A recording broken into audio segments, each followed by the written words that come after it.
So, ayan guys. So, dito hanapin natin na yung room ni. Guwapa kay mong carrots ron ah. Sa pababa. Pili mo.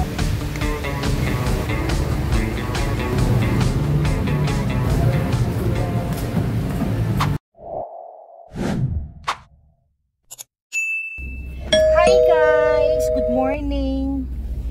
Welcome to another vlog. So, anyway, pupunta tayo ng school. Hindi pa siya enrollment guys, pero may parents orientation kasi kaming mga parents, and selected lang yung may parents orientation. And today is another day. OA kayo. So, wala lang naman akong gagawin. Today is Monday kasi wala pang klase yung mga bata. And eto nga, malapit lang yung school ng mga bagets guys. Kung napapanood nyo yung ibang vlog ko, ayun, tinuro ko na yung kung saan yung school ng mga bagets. So maganda ang gising natin ngayon. Pupunta tayo ng school ng hindi naliligo. Yes, I do. So okay lang yan. Wala na mga amoy sa ating pag-uwi. Siyempre, kasi nga si mama siya, ang drama talaga sa buhay ni mama siya is solo parenting. Wow! And wala yung asawa ko dito, nasa ibang bansa, nag-work. And ako naman, as a nanay, dito lang ako sa tabi ng mga anak ko. Ako yung nagpapalaki, nag-aalaga. While yung papa nila, yun naman ang nag-work sa abroad. So guys, alagaan yung mga sarili nyo. Alagaan natin ang sarili natin guys. Kasi pinaka-importante ngayon talaga is yung mental health natin is dapat healthy. Healthy yung mental health natin guys. Yun talaga yung pinaka-importante. Drive muna tayo guys. Guys, I'm back. Nandito na tayo sa school. Na ako. Anong oras na ba? 8:27. Okay lang yung malate guys. Ang importante dumating ka sa orientation. I think tong orientation na to, para sa summer class sa mga summer class ng grade 2. Ongoing na din ang enrollment dito. Nasa public school lang kasi nag-aaral yung mga anak ko. I prefer na public school. Kaya para makatipid. And dili ba niya siya basta-basta nga public school lang guys. SPED siya. So dito sa SPED dito talagang dati kasi ang hirap-hirap makapasok dito dahil ang dami nang yung pag may available lang na slot. And ngayon, since nung pandemic, di ba nagka-pandemic sa online class, yun nakapasok kami dito sa SPED, and thankful ako kasi mas malaki yung natitipid namin mag-asawa. Yun, at least makakaipon siya doon sa ibang bansa. Ano ba yan? Nasubra naman yata tong kulit. So guys, dito na ako nag-park kasi nga under construction yung daan dyan, kasi hindi pa kasi simentado, hati kasi dito na part is simentado na siya, and dito, doon na part sa unahan naman is ginasemento pa lang. So kailangan na jud siya sementohon guys, kay grabe mura jud kag sungka pagka na ganing kuan, mura kag kana di ba kuan man ang yung laro na sungka, yun yung daan doon sa unahan sa parte doon, nakumura jud og sungka guys, makaguba jud og sakyanan. So happy lang ta this morning, and alagaan natin yung mental health natin. Tulad ng sabi ko earlier ago na yung mental health talaga guys is importante talaga, dahil ngayon uso na yung depression, stress, anxiety. Sa unang panahon na mo guys, high school ko, wala pa naman ang mga ingana ang mga sakit to pero karon guys, naku, as in talaga ingana na day na no. So alagaan talaga natin yung mental health natin. So let's go guys. So ayan guys, as in, mabuti na lang, wala pang pasukan. Kung hindi, naku, struggle is real. Eto na, under construction nga. Panay kasi ulan dito. Sa Jensen ngayon, grabe. Mag-1 week na tong araw-araw umuulan. So, nandito na tayo. Ayan yung gym. Dito yung school ng mga bata. Ayan, may background music na. So, dumating na tayo sa school. And kailangan hindi tayo mahiya, nakatingin silang lahat sa akin. Nag-vlog ko. Kailangan matapos na to talaga kasi malapit ng pasukan. So dito nag-aaral yung anak ko. Mas prefer ko ng public school guys. Be practical lang tayo. Kung wala tayo, hindi natin afford, na lang, public school. concept na patipimahan sa inyo. That's part of the annexes na yan. Kasi we have to really make sure that this is a voluntary activity and you're letting your children join this national learning club.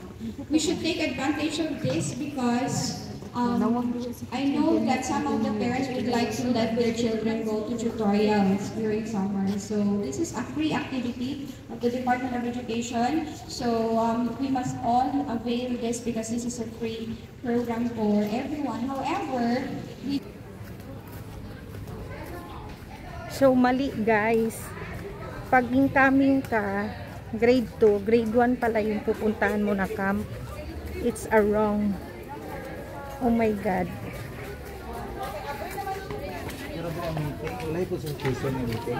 As grade 1 ka? Oo, pero asan ang room sa grade 1 daw? Ito ang room ng grade 1. Mga lang, kami tatlo. nga karon. Thank you. So nangutana ta guys. Kay muratag na talang-talang.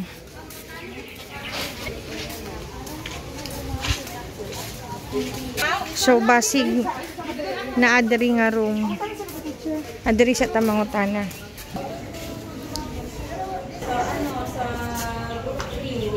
Okay, sige. So basig na adiri. So dito tayo. Nagbaha.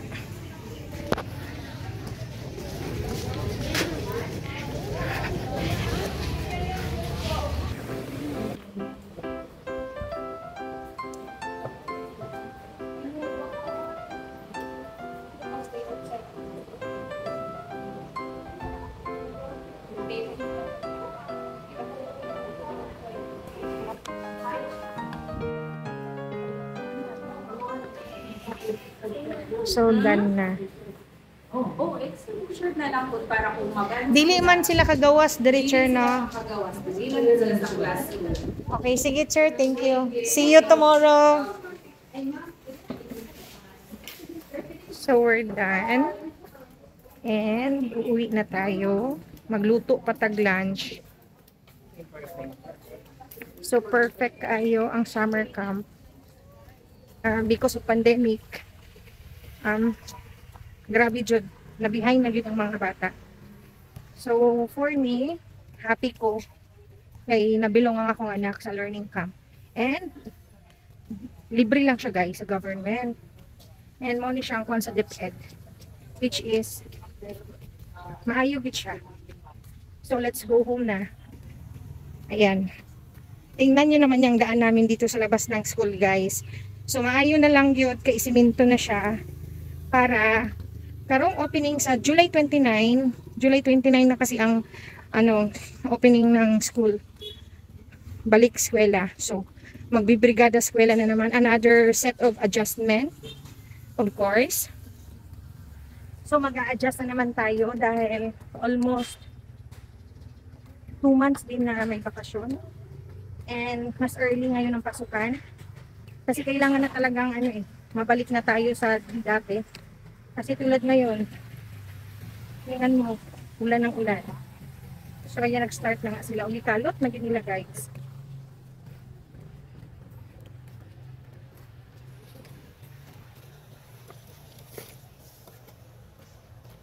Bahaon nun, mangguna diha kayo.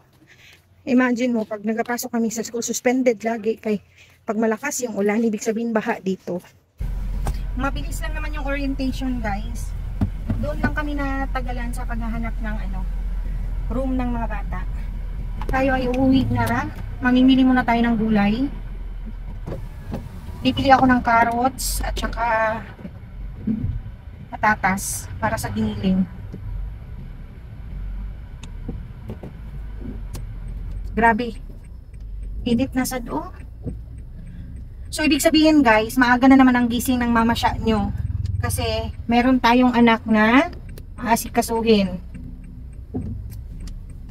Every Tuesday, Wednesday, and Thursday lang naman yung nila guys. Yung pasok nila. From 7:30 to 2 PM kailangan na masundo na sa school.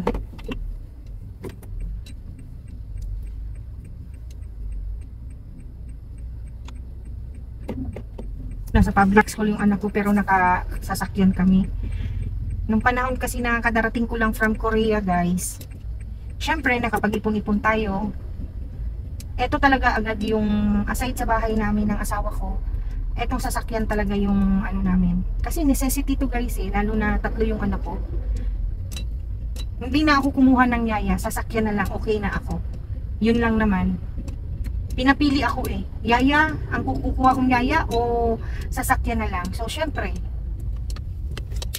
kaya ko naman alagaan yung mga anak ko guys, wala akong work at saka wala na akong negosyo kasi nagsarado na nung pandemic. And nakapag-decide talaga ako, nakapag-desisyon na ako mag-full time mom na ako na mismo yung mag-aalaga.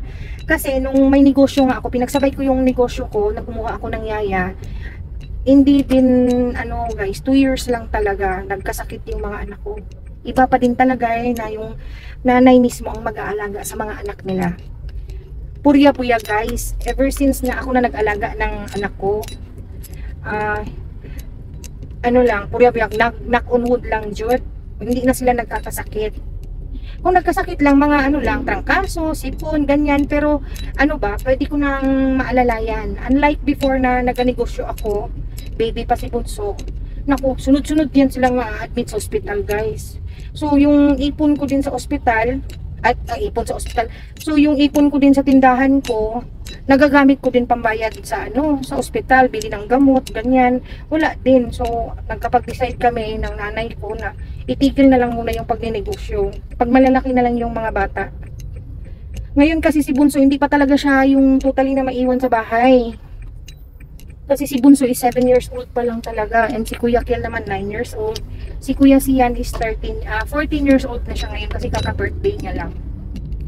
So tingnan mo naman yung ano namin guys, dito sa Jensan City na yung Jensan, pero dito talaga ako nakatira. Dito yung place namin, sa napagitnaan ito ng ano, Ilagaw, Barangay San Isidro at saka Cunel Road.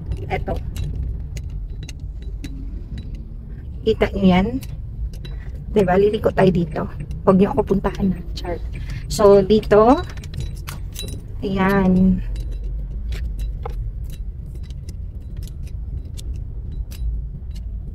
dito naman is yan yung Cerritos ng Camellia. Then dito is Palayan na yan. And yung papunta doon na yung bahay namin, yung subdivision. So yun na nung nasa South Korea pa ako, na-assume ko siya. And hanggang ngayon naman ay nagma-monthly pa rin ako. For now kasi, for 6 months kasi yung bahay namin, naka-loan kasi yan sa Pag-ibig. Alam mo naman, OFW lang tayo. And yun, na paunti-unti na rin namin na pa-renovate. Sana hopefully makapag-negosyo na rin kami soon, para makatulong naman ako sa asawa ko. And yun na nga. So uwi na tayo dahil pagdating ko din ng bahay, mamaya mabibisi na din ako. Dahil kailangan kong tawagan yung tatay ng mga anak ko, Char. Dahil pagdating ng bahay, magluluto na kaagad tayo guys. Magluluto tayo ng giniling. Favorite ng mga anak ko yun. So yung bahay ko naman guys, eto, nandun pa naman sa likod, pero madadaanan itong MJ. Ayan yung MJ, nadadaanan namin, yung Aqua Wave Resort. Nakapag-celebrate na ako dyan ng nakapag-celebrate na kami dyan ng birthday ng anak ko, si Bunso. Mahal talaga siya guys. As in, yung entrance pa lang guys ang mahal. Pero worth it talaga siya dahil nag-enjoy yung mga bata. So, naanatadri sa gulayan, guys. Te. Nilini siya live, te. YouTube channel ni. So, mamalit na ta, patatas. Asa ng patatas ni ate? Carrots.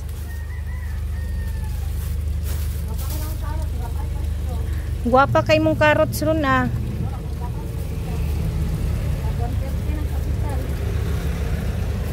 Mulay dako-dako, are. Kani siya carrots, patatas, kay magginiling ko.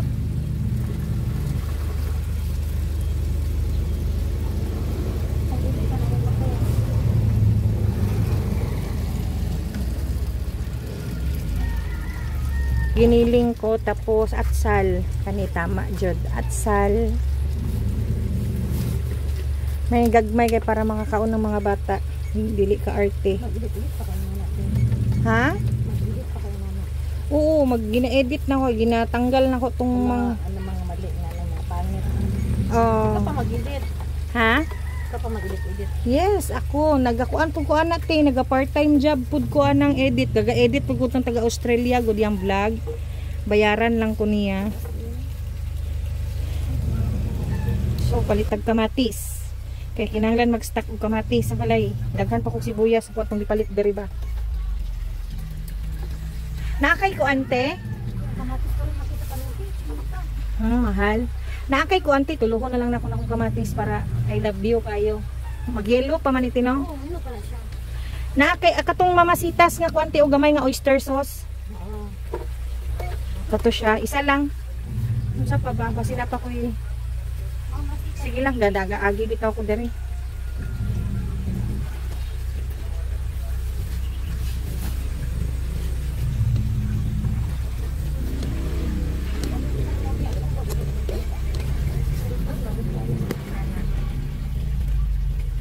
May ganito maningil og tubig pa kaya next week na ko bayaran. Sagot na sila. Pila na sila. Sagot sila. Nang mura ka nag-out o budget na dito ko. Tingin mo monthly dito yung sa mong tubig. Ako sa 600. Noon ang pag-stupid ko sa tubig. Oo. Kaya kung siguro, dako gihapon ng bayranan noy. Oo, ana, di ba? Sige, tin, salamat. So, wala na siguro tayo nakalimutan na ingredients, guys. Muna kong ganahan diri guys, kay nalang ni diri sa gawasan sa mong subdivision na anami gulayan. Paggawas sa pudra sa subdivision na aming mga isdaan. So, ibig sabihin na gaboom na gyud ang kuan, kalye diri sa mga banda na side. So, let's go.